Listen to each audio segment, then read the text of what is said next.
You were born with individual strengths and a unique purpose. Don't let fears, false beliefs, or life's happenings diminish your influence. It's time to live and lead for impact. Host Kirsten Ross, expert of transformation, will help you defeat the drama and overcome the trauma that can stop you in your tracks. You'll gain focus, find confidence, and take bold action.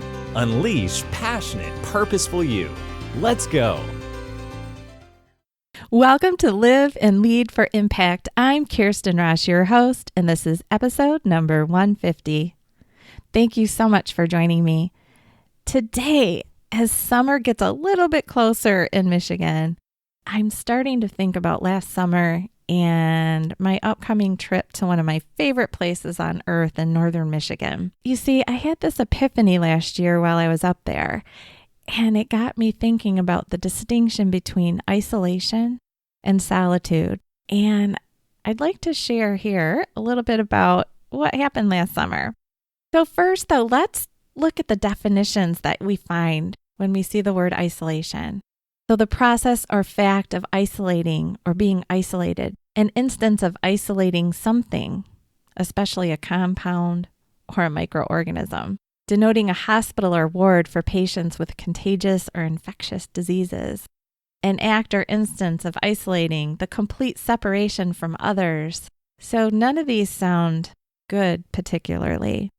And it's ironic because I had come through a period of feeling quite isolated.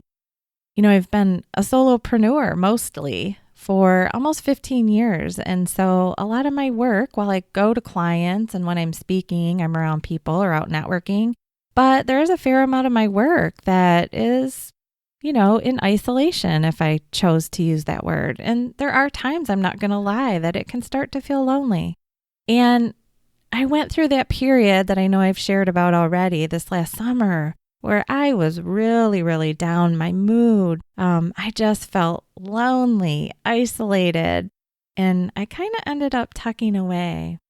But during that period, I ended up, luckily, thank God, so grateful that I got to tuck away in my favorite place. Like I said, it's up north, northern Michigan, in nature, on a lake, eagles flying overhead, fish jumping in the water, sun glinting off the surface of the lake, paddleboarding, water walking, time with close family and friends. And I started to realize, because while I'm there, I actually am alone a lot too. I mean, yes, there are people around, but I did a lot of paddleboarding early in the morning and water walking by myself and reading and reflecting and looking at the water and watching the eagles and things like that. And I was embracing it.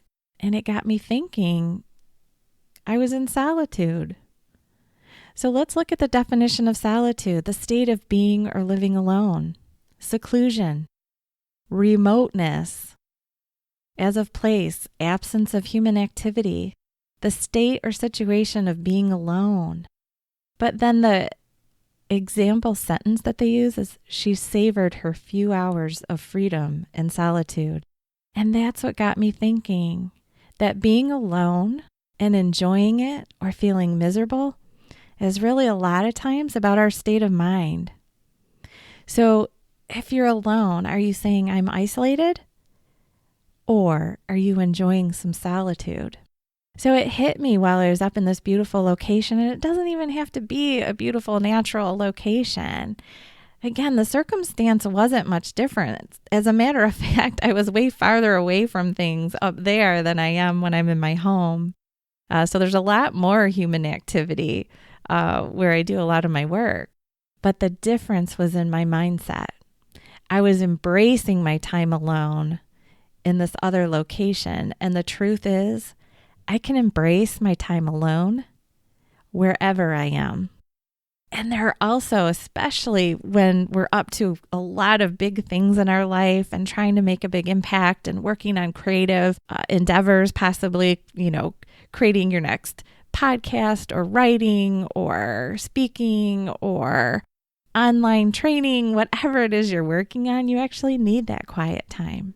So in that quiet time, Are you embracing it and using it as a time to not even necessarily be in action, but to think and ponder and reflect and rejuvenate, enjoy?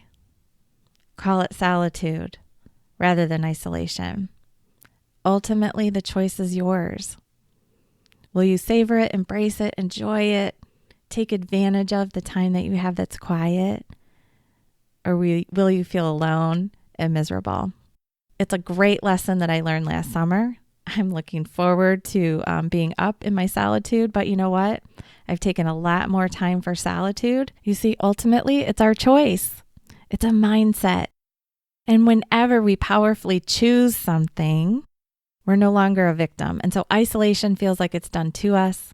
Solitude is a choice that we make to invest in ourselves, in our impact, in our next ventures, in our own rejuvenation, self-care, and all of those kind of great things. So I guess the message that I want to leave you with today is when you are alone, choose to embrace it. Use the time well. Call it solitude, which is a way better word, and figure out what you're going to make happen for yourself or for others in that quiet time. So thank you so much for listening.